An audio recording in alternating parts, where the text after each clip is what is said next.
last session for the day, we have long-time hotel owners sharing their greatest challenges. As the moderator for this session, we have Mr. Eric Levy, Managing Director, Tourism Solutions International. Mr. Levy has been with Tourism Solutions International since 2012, and prior to his role at TSI, Mr. Levy worked with renowned firms such as Pan Pacific Hotels Group, Octagon Capital Partners, Colony Capital, and Horvath. Joining him on stage are Mr. Erastus Radjimin, founder and CEO, Artotel Group, Mr. Harold Ong, partner, Indies Capital Partners, Mr. Putihrai, Managing Director, Tamara Group, and Mr. Tim Hallett, Chief Executive Officer, Selo Group. Please give them a round of applause.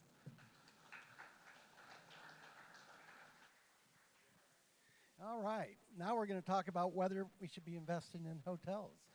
The title of the session is Owner's Challenges, ROI or RIP. And, you know, Kieran was asked earlier if he wants to invest, and he hesitated a bit. So I think we're going to continue that topic.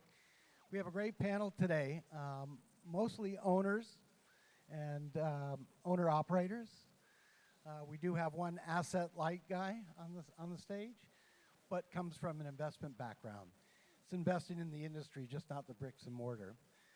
So while we do have some questions prepared for the panel, I think you in the audience, especially Mr. Johnson back there from Bangkok, welcome to Bali. Please ask questions. So anytime you want, raise your hand, a microphone will find you, and we'll get you an answer. Because the people on stage, if you're investing in hotels, can help you make more money. They've been there, they've done it, they're continuing to do it, or maybe not, we'll find out in a second. But let me start and do a quick introduction. From your right to left, we have Tim Hallett. Tim is the CEO of Selo, the Selo Group. Slong Selo in Lombok was their initial project, but they have other surf resorts, residential projects. Quite familiar with not only the Lombok market, but the islands of Indonesia and the regional resort market as well. Next to him is Otto Putihrai, who's the managing director of the Tamara Group, owner-operator of mostly urban properties, a lot in Jakarta. Next to him is our Mr. Asset Light, Harold Ong, who's a partner with Indies Capital, which I think everyone in the group knows really well, especially the man to his right, Erastus. And Erastus is the founder, are you CEOs? Yeah, CEO of the Artotel Group. His family's been involved in hotel ownership in Indonesia for many years as well. So he's brought up through the hotel world and has started a fantastic hotel chain and continues to prosper. So let's not be shy. Let's ask questions you like. And what I'd like to do is start from our right to left. Tim, you go first. And what I'd like you to do is pick on a trend that you have a view as to what can we do to make more money from our hotel investments or hospitality investments. And Tim, if we keep it really short, but identify a trend and help us understand how we can take advantage of knowing about that trend to make more money.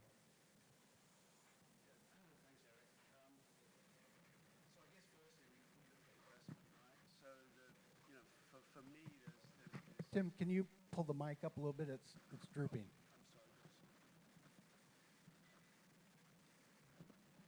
Is that better? Can anybody hear?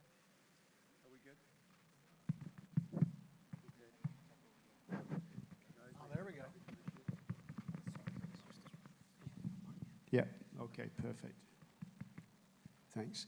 Yeah, so I guess initially we need to start looking at investments. And I think, one of the things that as a smaller investor operator, and certainly in my experience throughout the region in other brands, controlling what you put into the ground has got to be the first step, right? We've all seen overbuilt facilities. So in today's world, I think that gets, it's a critically important part of our development cycle as we begin to get in the ground with hotel product. But I think focusing on where we need to be and where we need to go, and I think a very good example is the presentation we saw from Ingo just now. I think we see how additional amenities, wellness, and such like are really beginning to drive the business. People are the travel demand, the user demand is looking for, certainly in the resort space, a very, very holistic travel experience. And I think wellness is going to be one of the fastest growing drivers we've seen and we will see in the business moving ahead, certainly. So good. Pay attention to wellness. That's 2 in a row. Otto.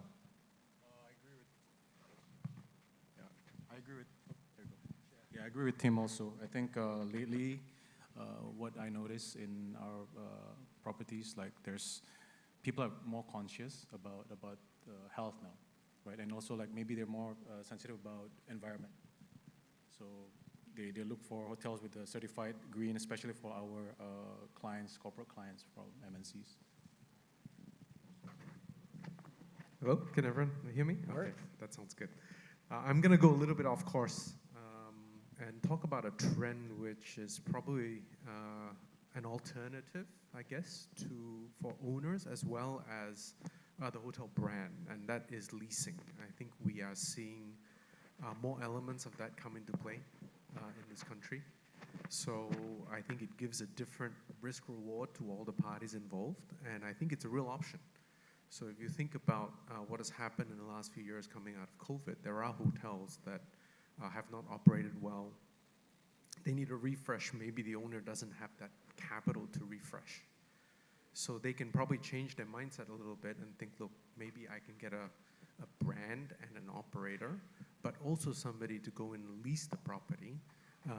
And they would need to lease the property in order to put in the capital, right? So it's kind of like an in-between model. Where they put in some capital to refresh, reposition the entire property, and they would have to then pay rent. So the owner effectively becomes just renting, his piece of land and his building. But after the lease runs out, they get a repositioned hotel, brand new facilities, maybe after the lease runs out though, after 10 years.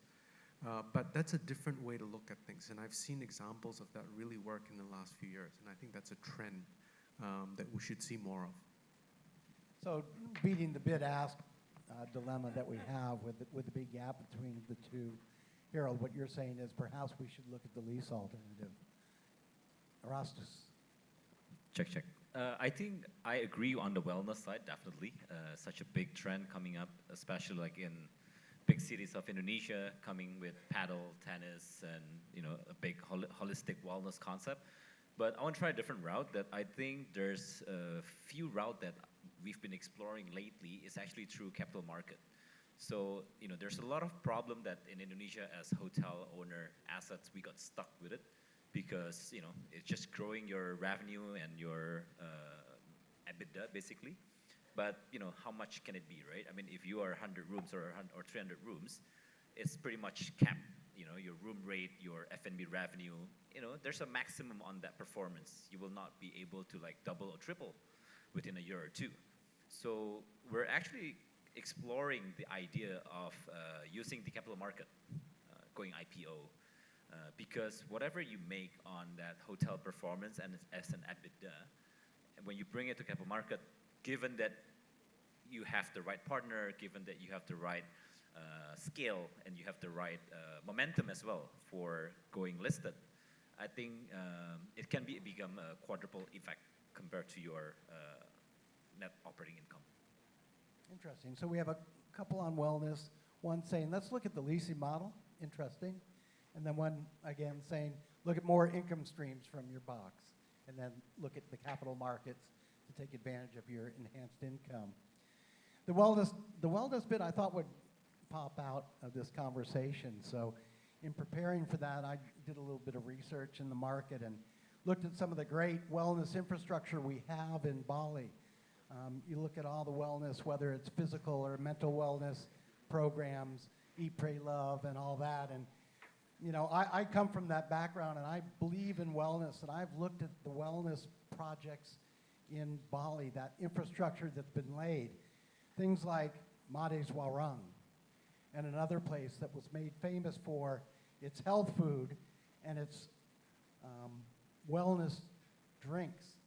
And this place that I had in mind was known for martinis. Very much a wellness drink. They franchised that model, and it moved down to where moved down the hill. It started up in the hills, and then it moved down the hill, and their drink became what? Does anyone know? You do know. You do know, don't you, Arjun? Not a beer, not a beer. Margaritas. So I thought, okay, let's invite this place down to this vital part of our Bali infrastructure, down to the conference and make some margaritas for us, because really all we're doing now is we're warming you up for cocktails, which are going to be outside in about 30 minutes.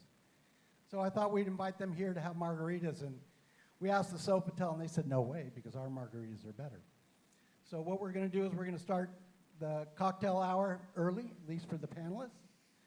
So we're going to make some margaritas, but while we're on that topic, does anyone know what place I'm talking about? Does anyone know who Brian Aldinger is? Not Mexicola. Good, but later. Anyone else? Anyone else got a guess? Started in Ubud, then in Seminyak. Shake, shake, shake mean anything? What was that? Who said Naughty Nuris? I did. Who's that? From behind. Harold.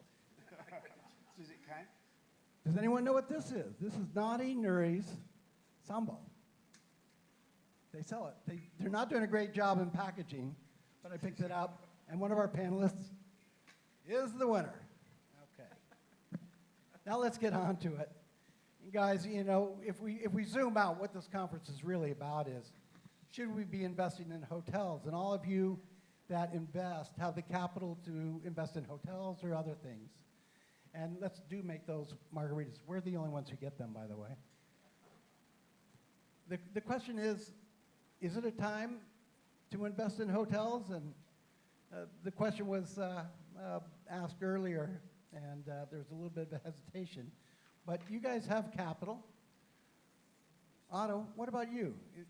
Is it a good time to invest in hotels? Are you still good for investing? It's always a good time, right? But again, I think it's as cliche as it sounds. It's about location, location, location. So you really have to look at, you know, we've seen deals, especially after COVID. There's a lot of hotels has been, you know, not doing so well in Bali and stuff. We went through a lot of the whole list, and you know, it's just the locations are not there. So I think, yes, I believe hotel is still a good investment, but again, the location, and you need to have the right product for that particular location. Yeah, Harold, you know, you're the asset light guy, but you do have capital. That's what you do. You invest. Would you invest in hotels today, or are you going to put your money somewhere else?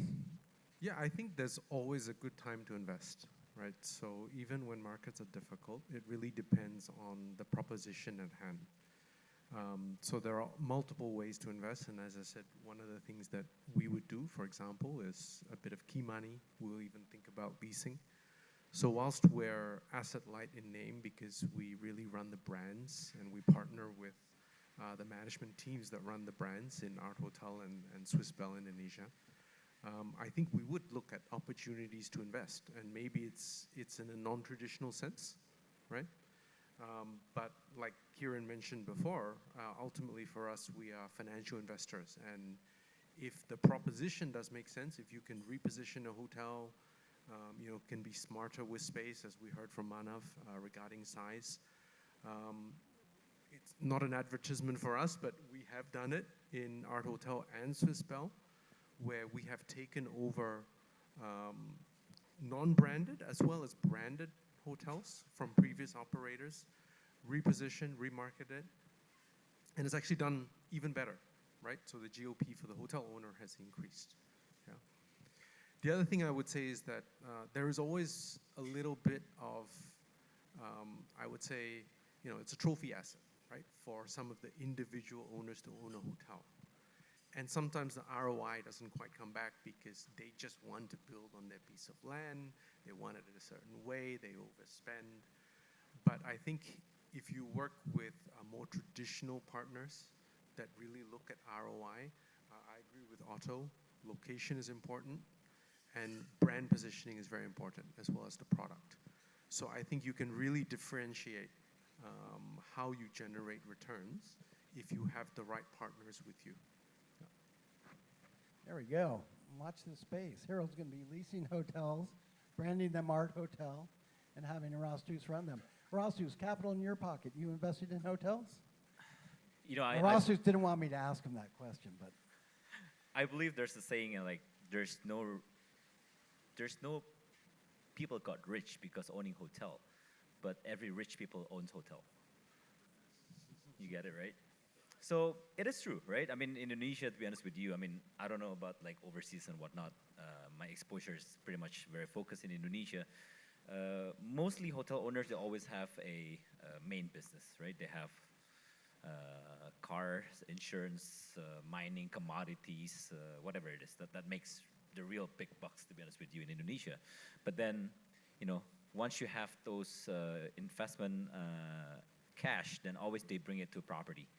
Because it's always the savers, it's always the long term, blah blah blah, and we all know it. And at the end of the day, then they start building hotels. And that's what I said to every of my owners in the beginning of my meeting. Like, don't expect to be rich because of this hotel.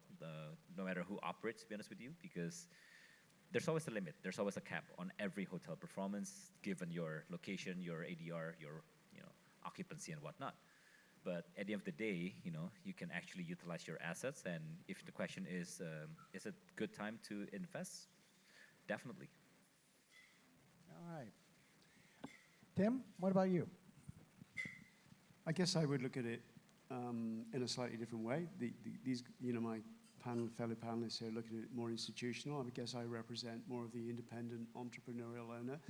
And I think my answer is also yes, but at the end of the day, it has to be a structured investment with the right product, the right services, and thinking about, how you fund the development, yeah? So, I mean, if we look at, what we do and other small developers do, we look at selling off inventory, selling off residences, which contribute to the development costs. We're also selling a bit of land, and then we self-manage together with white label management partners. But building the product, building the elements of that together are critical for the smaller developers. So it's a fine balance between, what you build, what you sell, what you keep, how you manage, and how you brand. And I think that's a critical thing for us to consider, yeah. And then adding all the current trends that we've talked about and understanding how those work in the context of the entrepreneurial hotel environment. Whether that's resort or whether it's urban, I think that the answer would still be the same. And I think there's a big place in the market today for the right product. Certainly in Indonesia especially, but also we're seeing so much entrepreneurial growth again across the whole of the region. Tim's playing coy. I know Tim's group, and they have a project that he probably doesn't want me to talk about, but it's in Lombok, it's on the beach. They're raising capital, working on the planning for it, and this thing is just going to smoke. It's going to make a ton of money. So that's on the development side. We've been talking about acquisition, but development's part of it as well. More importantly, I want you to meet the manufacturer of our margaritas. Did you train at Naughty Nuri's by chance? Yes, I am learning about margaritas and cocktail as well. Yeah. And your name? Dewey. My name is Dewey, the second son of Balinese. There we go. Dwi, thank you very much for the margaritas. Do I get one too? Oh, there we go. And one for Manav as well. Satu? And one for Manav. Got to give the boss one. Okay, let's. Arjun, you're an entrepreneur. You have a couple small hotels. Are you looking? Are you going to do more? I'm putting you on the spot. There you go. always looking at doing more, but structuring it differently, bringing in different concepts. Yes. There you go. Arjun's doing things here in Bali mostly, right? Yep, okay. All right. So if you need someone who knows what they're doing, you want to partner with, call Arjun up, okay? But let's go really quickly, and let's talk with these guys about where they'd invest. I'm going to mention a market, and you just give me a one-word answer. That is either buy or sell. Are you sellers or buyers in the market? Tim, let's start with you. Bali, buyer or seller in Bali? I know one word is hard for you, Tim. It's a hard one, right? I would be probably, where I sit would probably be a seller. Seller. Otto? Bali? Buy. Buy. Buy. Otto? I'd be a buy. Erastus? Seller. Seller. So split panel. That's good. You got people who want to sell, you have people who want to buy. It means there are going to be a lot of transactions in Bali, I think. Okay, let's go to Lombok. Tim? Well, can I be a developer, not a buyer? Getting a one-word answer out of Tim is like near impossible. What do you say, Tim? Buy or sell? I would be buying very strategically. That's the right answer, Tim. Otto? Probably I'll sell. I mean, based Sell. on my... Yeah. Sell. There you go. I'm still buying, Still buying. but depends on what model. I would buy. Sounds like a consultant, doesn't it? I'm buying, but it depends. Maybe I've got two potential investors here, right? Two buyers, right? Do you see that, Eric? There you go. There Take you a go. note, guys. Okay, let's go further east. How about Labuan Bajo? Tim? Buy. Otto? To be honest, I've never been there before, but probably if there's a good location there, something to look into for sure. There you go. Still buying. Still buying. Okay, in that chair, it's buy. Erastus? I would buy. I would buy Joe. Okay. How about going even further east? Sumba, Sumbawa, Raja Ampat. Buy, sell. In today's world, it would be sell, not buy. Unless we got into the other business, which is the surf resort business, of course, when that's a different answer. So what did I say about one-word answers from Tim? Well, you complicated questions, right? I mean, you know, we have a mind of information between us here. We've got to share, right? Otto, what about you? Again, I've never been there before, so I don't know. I mean, indifferent. How about that? Okay, fair enough. Probably sell. Sell? Oh, you're selling something. Erastus. Really? Why? Buy. So I think if you're going to probably see a trend, because I look at it more from the investment side, and sorry for having way more than one word answer, but I think there's a few trends that I look at from an investing perspective. Look, Bali, one could argue is overbuilt, but it is still the best destination. So if you have the right site, anything will make money if the proposition is correct on that site. That's what I believe for Bali. And you are an investor that trades, so you have to have an exit, right? And I need an exit. Yeah. The other thing, which also Kieran mentioned, airlift is important. Okay? So if you want to build in destinations, make sure you have facilities that can airlift passengers in and out. Yep, we've heard that a couple of times, haven't we? Yeah. Erastus, you buying or selling? Buying. You're buying. How about Jakarta, Tim? Selling. Selling. That's not a recent 1 week. Oh, no, you gave me one word. That is so good, Tim. Otto, Buy. Depends on location. how many hotels do you have in Jakarta? Right now we're operating 2. 2? Yet. More coming?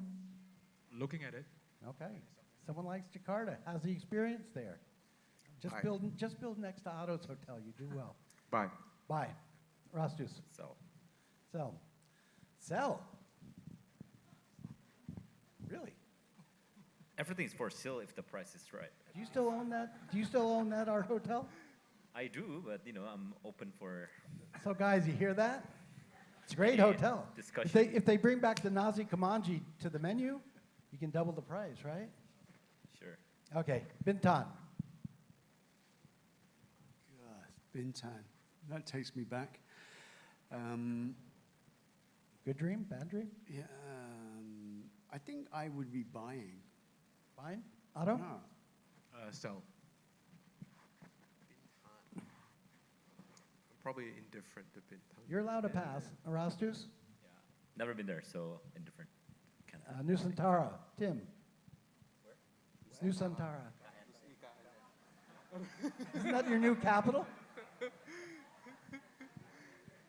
I'm not familiar with that market. Okay, all right. Otto?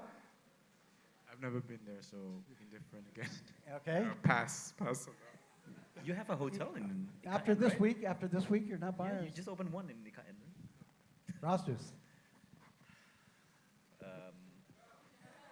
I mean, ideally sell, but I don't know who's gonna buy it. But ideally, All right. Anyone in the audience have a question about any market?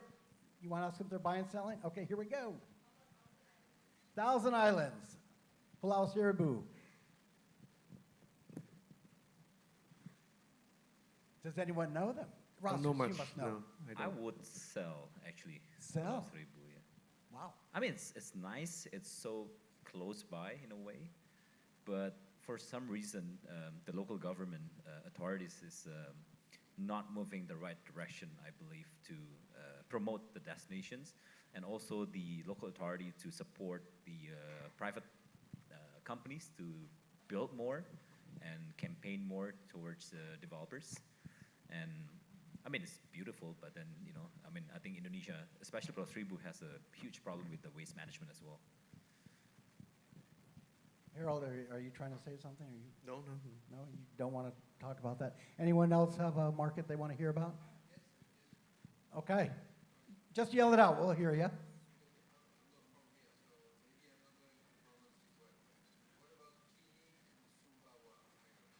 Okay. Sumbawa, I know. What was the first one?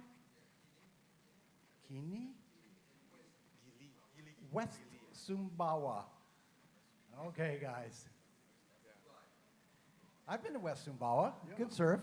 Yeah, great Tough surf. surf. We have a surf resort there, very successful, right? So in Sumbawa. are you buying more or are you selling it? We would buy more, definitely, if we could find the right locations with the right waves. We would buy. You're making money there, right? We are making a lot of money. Yeah. Anyone else have an opinion? Maybe I have an opinion which is more broad-based, I would say, which is maybe not just Gili, not just Sumbawa. It's probably some of these special economic zones or regions that the government has been drumming up over the last decade. But in reality, I don't think it's come to fruition in a big way. There's been a lack of capital, and part of that is access. We've already spoken about airlift. I just don't think it's there. The infrastructure is not there. So I find it hard. And I think the big elephant in the room is especially so in this environment where there's been cuts on budgets. And so a lot of the MICE activity that you would normally get and you would have to rely on for these regions to make a return, I would say it's very hard to underwrite right now. So in some of those other regions, outside of the Balis, the Jakartas, I would be a seller in general. Yeah. I think I understand what you were saying now. Are you talking about the Gillies, like the northern Gillies, southern Gillies in Lombok? Like Gili Trawangan, Gili Air? Is that what you were talking about? Yeah. You've joined my panel. You don't know it, Arjun. But you're an entrepreneur, right? And you like niche plays. Do you like the Gillies? You can give a commercial because this is the third time I've come to you. I quite like the Gillies, but I like Nusa Lembongan and Nusa Penida more. One more question for you, maybe another location. Rote. Very new, but slightly up and coming. No, for everybody. Maybe for Tim, for sure. Where was with that? regards to the surf. Where was that? Rote.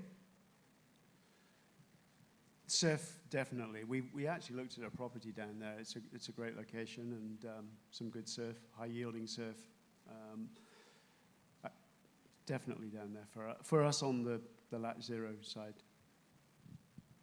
Yeah, Tim's group invests in Broken Dreams, right? Absolutely. The guys have gone there, a couple's gone there, they've built a great surf resort, and they have a child, and they're having a great time, and 10 years go by and their dream becomes a nightmare. The kid has to go to school, so his company goes and buys it, and all your surf resorts make money, don't they? Yeah, 700, 800 a night, 7-day stays, all direct bookings. We don't use any OTAs, running at very high occupancies.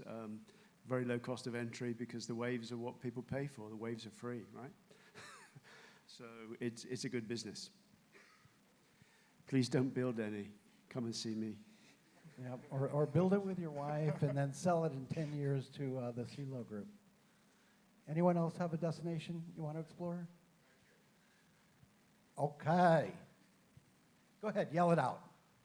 I'm not fast anymore. You guys drink your margaritas up there. The answers get better. Nice to meet you. I'm from Korea, south of Korea. This is first time to be here. So I am looking for investor in Seoul, Korea. So can you invest to Seoul, Korea hotel? And I get the commission on that. 안녕하세요. Unfortunately, our mandate is only Southeast Asia. And her office will set up right out there by the wine station. Anyone else want to talk about a destination that is in Indonesia, please? Pardon? We talked about Jakarta. You weren't paying attention. You're drinking your margarita. There you go. Everyone else will be able to do that soon. No other destinations we want to talk about? In the back, shout it out. Putihrai. Boy, I don't know that one. I thought I knew everything. We need Google Maps here, I think, guys, so we can find out where we're investing, right? It's a Mentawai Island. Mentawai, yeah. Logistics is a problem, but it's a great yielding location if you can get there. Fantastic waves. I just noticed that Jesper Palmquist is in the house already. And I was looking at these pictures going on, and Manav, congratulations on 10 years. But the picture of Jesper, he has like a full head of hair. It's absolutely amazing. That's been photoshopped. Okay, so we've covered the country. Let's talk about something that's really big here in Bali, and that's residential, resort residential, branded residential, whatever you want to talk about it. Every corner you turn in Bali, you see a project going on. It's pretty well-developed business here, even more developed in Phuket. Where are we? Tim, your group has done a lot. Are we at the start of something good, or is it getting too crowded? What's your view on the resort residential market going forward? Well, I mean, firstly, from a commercial aspect, I think, for the smaller developer, it's, as well as the bigger developer, it's an important part of the funding and the establishment of the project, number one. But I see some risks coming in terms of the bandwidth of product, right? So, and again, without upsetting any of the big brands, what we're seeing is the impact of the cost on the owners of the villas in the branded residences, right? And in terms of the fixed fees, the common area fees, which is always a challenge for us, even with an unbranded development. So I think branded residence absolutely needs to be a key driver for the smaller entrepreneurial developer, as well as potentially the bigger project. But the way it's structured, the way it's organized, the way it's legalized, the way it's sold, and the owner base is absolutely critical to make it work, yeah?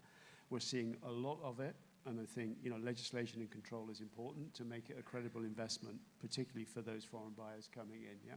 So I think as developers, we all need to be cognizant of that. We actually need to sort of, work on a standard platform and really start to sort of, continue to leverage it, but to understand that there are on costs to investors into a branded residence product. And then you've got the other issues of, the potential guaranteed returns game, which is a big problem, which caused some negativity in the market, certainly for us on a personal experience where we don't get involved in that, but we fight it every day against other developers that are offering that type of thing. So it's about credibility, it's about product, it's about ongoing costs, and about managing the relationship between you and the branded residence owners. And But do you like it? Do you like it as a developer? Should we be doing yeah, it? I think, or I is think it we should. run its course? I think we should. I think it's the way forward, particularly, you know, for the more entrepreneurial developers, 100%. Erastus, you're nodding your head. Is it a long runway?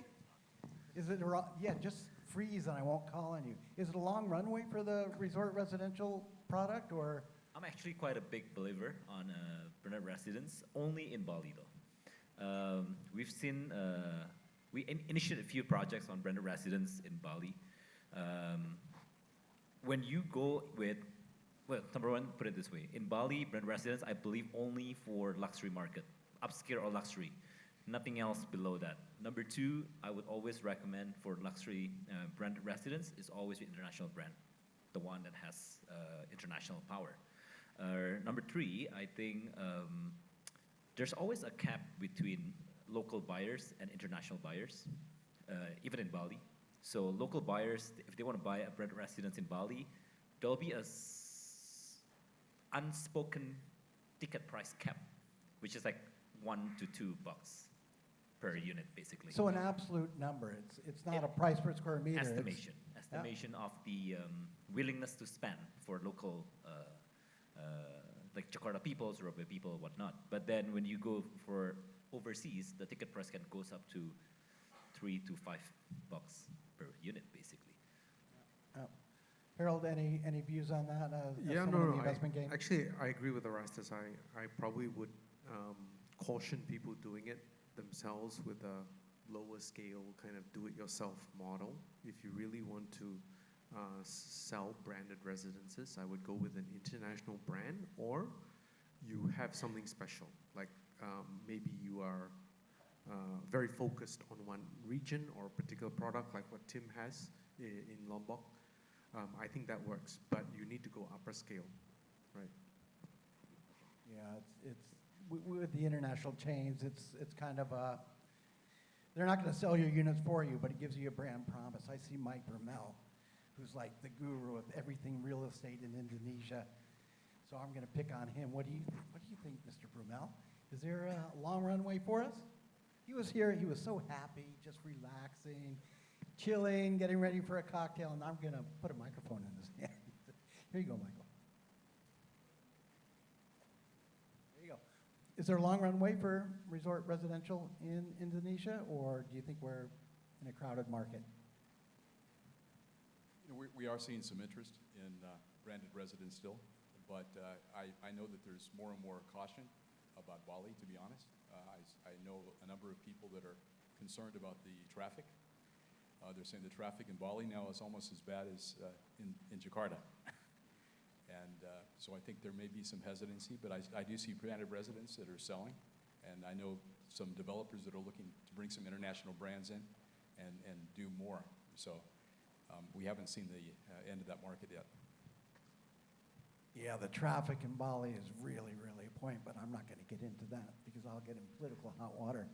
You know, I'm thinking we're talking about branded residential, and that kind of leads into something that was hinted about earlier, which is the business of catering to those retiring or retiring soon, and whether retirement communities will be big in the future. And since we have someone who's approaching that, you know, old age in the group, I thought we might ask Ingo for an opinion on that. Ingo, what do you say? Is there a market for that? It's a vastly growing market in Southeast Asia. Thailand, I think, right now is on the forefront of that, but I believe Indonesia will follow soon. So I believe wellness and retirement communities going to merge and going to do rather well. Yeah, I think it's something that is quite overlooked, actually. I think there's great potential for it. And I think hotel brands have made a move in other more mature markets into that. So I think it's something that's lacking, and there's a lot of room for it. Where did Sashi go? He keeps moving around. Oh, he's in the back now, right? I see his profile. Okay. Yeah, there's a reason for that, Sashi, so you better think this microphone may be coming your way. We're trying to think of how to make more money, guys. So on the topic of food and beverage, the question is, should you do it yourself or should you outsource? Manav says outsource right away. Otto, you own and operate. Do you like to operate yourself or outsource? I think you have to do it hybrid, right? I mean, if you're lucky enough to be able to have more than 2 establishments in your property, at least one should be handled by the operator, especially just handling the breakfast and all that stuff. The rest, I think you can just lease it out. I mean, if you know like they can operate better than the hotel itself, then why not? We can be a landlord, right? Just collect the check. There you go. Erastus, views? I would outsource. I think hotels and F&B is very similar, but 2 different products. With hotel, I think we just focus on breakfast and MICE. But then I think the licensing in Indonesia, that when you are under a hotel licensing, your tax is actually bigger towards the customer compared to, let's say, you are an independent F&B outlet by 10%, if I'm mistaken. So I think on that side, you already have a losing ground to compete with an independent F&B outlet. Number 2, independent F&B outlet will have its more drive and have the perfect infrastructure for their own business as well. And an entrepreneurial spirit. Manav wanted to comment on this. Sasha, I'm still coming to you, so think of something really good. I think the time has come to outsource F&B completely. For those of you who don't know, I mean, I also wear a owner's hat, and I have 32 hotels. And all the Holiday Inn Expresses, we've even outsourced the breakfast, because that's the only thing you serve in a Holiday Inn Express is breakfast. And hotels have no business being in the restaurant business because it's eating up space. And my whole discussion was building smartly. And you still have hotels building 3 restaurants, 4 restaurants, and they're empty. So either you build it, lease it out, and get the lease rental in. So that's my view. Yeah, and as you guys know, owning a Michelin-starred restaurant is really good for the hotel, isn't it? Helps you position yourself as being something special. But those of you who've seen the P&L for a Michelin-star restaurant knows that if it's in a hotel, it's probably a pretty ugly scene, right? So there often is an opportunity where you can lease some space out to someone who wants to do that. And I'm thinking of some examples in Singapore that have done that well. In Hong Kong, one of your good buddies who used to be with JLL does that at the Four Seasons in Hong Kong. What, the Four Seasons lease out space to a restaurant operator? Of course they do, because it adds to the allure of the property.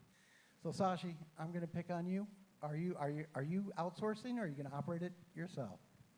For those of you who don't know, Sashi is, I don't know if you're the king, but he's one of the leaders of the asset management practice at Jones Lang LaSalle. Question is something about F&B and whether it's outsourced or self-run. I would probably not answer the question straightforwardly and take the lead of the panelists on stage with not one-word answers. Probably collaboration. I think trying to find partners who would work with you and trying to have some skin in the game themselves, but you provide the platform for them to also be successful. Sometimes a straightforward lease or so can be quite difficult for them to be successful, and you'll have high turnover in that space. But then hotel operators also running those restaurants to the point where they may not be experts in those spaces, and therefore. So I would find collaborative opportunities to see whether you still can have chef-led concepts, but not necessarily a straight lease or run it yourself. Oh, Paul Gorman from Luxury Escapes is going to comment on P&Ls for a hotel. Here we go, Paul. Interesting. I think we better be careful on when you're building new hotels, why you're building the hotel. Now, if you're going to outsource your F&B, you're almost disenfranchising your customer to a degree, because if you're building, particularly in Bali, the customers are now looking for an experience. They're not looking for a hotel room. They're looking for a fully integrated experience. And if you're outsourcing the experience, you're then losing control of what your guest is getting. So I would be somewhat cautious about why you're building the hotel and where it's being built, then where you decide whether you're going to outsource or do it yourself. So I think it's important that you control the experience, you control the revenue, and your guests come back because of that experience. Yeah, I think that's important. You want to provide that experience that creates the magic, the pixie dust for your hotel. The question is whether you do it yourself or you give it to somewhere else. You want to run it yourself. Sashi, I kind of heard that a bit too. Manov was grabbing for the microphone saying outsource, outsource, outsource. Matthew's here messaging on his phone, so I'm going to ask him what he does at Swiss Bell Hotel. When Mr. Hotel owner comes to you and says, I want you to run this hotel, what are you going to tell them to do with the restaurant, the second restaurant in their hotel? We will do both. We can either work out a specialized concept with the owner. We've done that before in a few locations, but also if the owner has a preference for a different type of outsourced specialized restaurant, then we would look at that and see if that works with our hotel brand and concept as well. But obviously the all-day dining would be under the operator because otherwise the cost is just very hard to manage and the experience and consistency. Anyone else have a question? I've been asking all the questions, guys. Anyone have a question? Where'd that come from? Did the question come from the stage? Nope. Oh, whoa, shoot. Oh, there are questions. Oh, wow, software. What's the biggest mistake you see owners making when trying to boost their property's profitability? Erastus.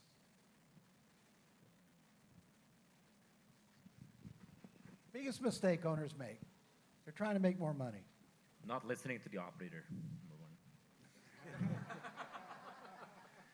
I mean, owners, I mean, you know. I didn't know there were that many operators in the room.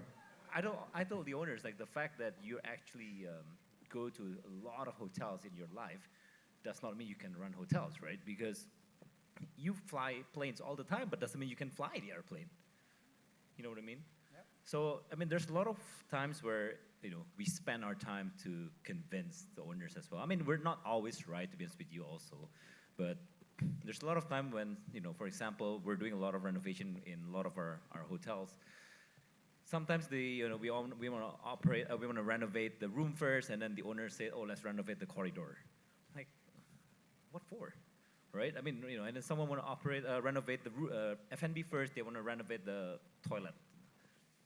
I mean, you know, stuff like that, but it happens. Listen to your operator. That's why you hired him. That's why you're paying Erastus so much money Not to enough. run your hotel. Pay me for him. There you go. There you go.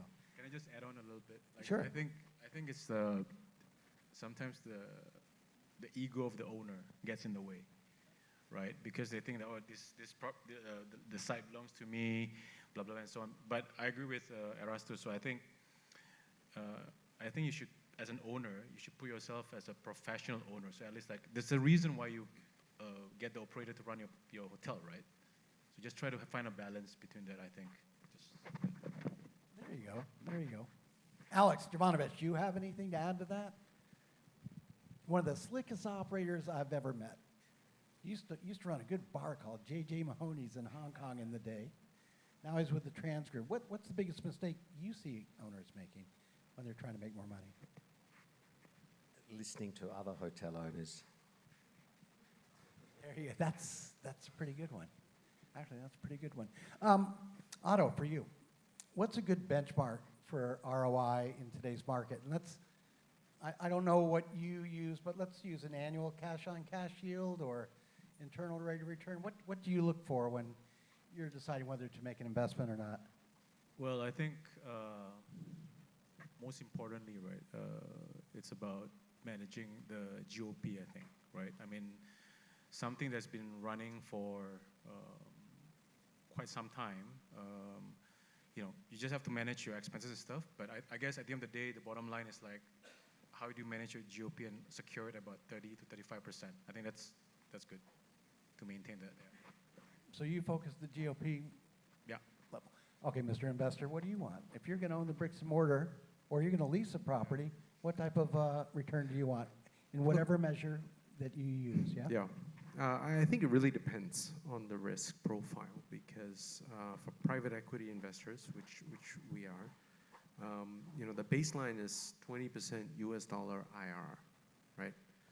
But you can adjust that. So you can have different sets of investors that look at a lower yield perhaps, but they want lower risk, longer term assets, longer term type contracts in more established locations. So somewhere like Singapore, as an example, I think it'd be really difficult to get 25% IRR unless you use financial leverage in a big way. Okay? So I think it depends on the situation. Owners may have their own perspective, individual owners, I mean, because we all know some of this is a trophy asset, but at the end of the day, they probably don't want to lose money. But their perspective may be a little bit different because they've owned the land for generations or years, and they're looking really for a yield that beats a certain benchmark, which is maybe a bit lower than private investors like myself. Yeah. What about a passing yield? I'm going to hold the property long term. So I'm looking at what I can get from a residential project or some commercial space. What do I want on an annual basis? Simple cash on cash. Erastus, any number popping into your head? What you want if you're going to invest in the bricks and mortar? I caught you, didn't I? Wake up. Sorry, what's the question? I was reading some questions. Yeah, I know you were. I was not listening to you, I'm sorry. Yeah, what would you like to see in terms of a passing yield? Yield. Yeah, cash on cash, simple cash on cash. 8%? 8%? Well, cost of debt is, well, repeated debt's more than that, right? It depends what currency, I think. Yeah. Okay. Okay. Boy.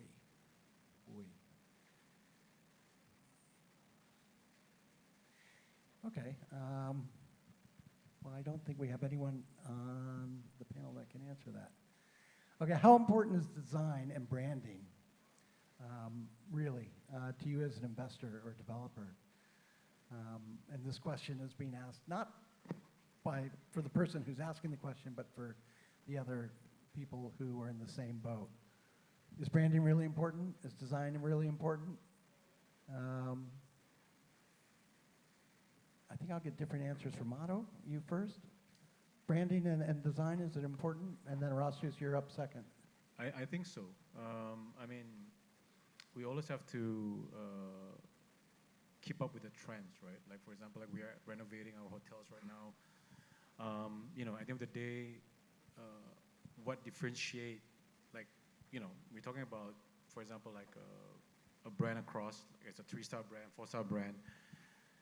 You need to have a differentiation because the price range will be quite the same, right? But you have to give, a different type of design so people get a different type of experience. I think, yeah, I agree, it's very important. And branding, obviously, at least based on my personal experience, it works well, if you develop, because they have a good network and, people come in and they know what they pay, what they get, right? So, yeah. Erastus? Definitely. I mean, design, and branding, I think goes hand to hand. Whatever your brand is, the design has to follow.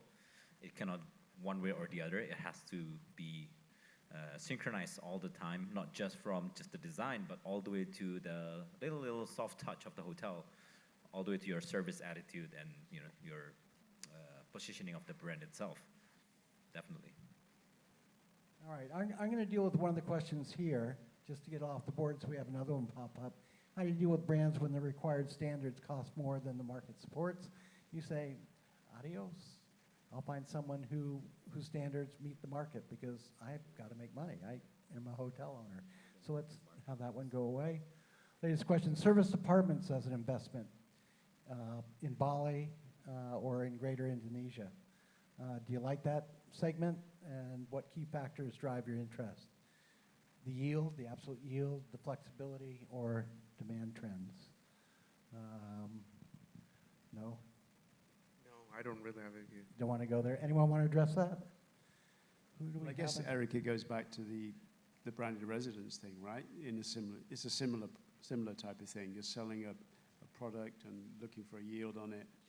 Yeah, I mean, it's opportunistic, but challenging. Okay. I'm looking for someone who might be able to address that. Nope. Okay. How do partnerships with capital firms or operators, maybe more with the operators, affect your ROI expectations? So if you have a partnership with a capital firm or an operator, do they change your ROI expectations? Do you want a higher return or a lower return for perhaps managing your risk a bit? Harold? I'm happy to take that one. I think, look, there's a time and place for everything. So to me, it shouldn't change your return expectation. You should do what's best for the property location and how much you're willing to spend on it, right? So you do have circumstances where owner-operators are really good in what they do. They have a vision, and they also know how to operate. And we've seen that with many examples. There are also situations where, owners, as we've spoken about earlier, sometimes need to listen to brands, and they just have to select the right brand partnership, right, to get the best out of the piece of land or piece of property that they have. So selecting wisely, having the right brand proposition, right? Do you want a 3-star, 4-star, 5-star, and what concept do you want? Do you want a lifestyle? You want a cookie cutter business hotel? I think location and brand proposition plays a real part. And if you make the right decision, I think that will really drive your ROI. Okay, I really don't know what to do. The clock hit 0 and Manov left the room. Let's ask another question, and this is for you, Erastus. If your strategy is to build to sell, so you're a developer, you're building a property, you want to sell it, would you rather use an international brand or develop a brand from scratch of similar standards? Might you have looked at that question 10 years ago? Erastus. Hang on. Well, don't get in trouble with your answer now, Erastus. Honestly, if as a property developer, when you try to, let's say, the day you wanna put it in the market, put it that way, at the end of the day, it comes down to your EBITDA again anyway. It comes down to your multiple valuations. Like every other buyer, the way they're gonna value your business is actually through your books, actually. I mean, whatever industry multiple in your country, whether it's 8 times, 10 times, 12 times of your EBITDA.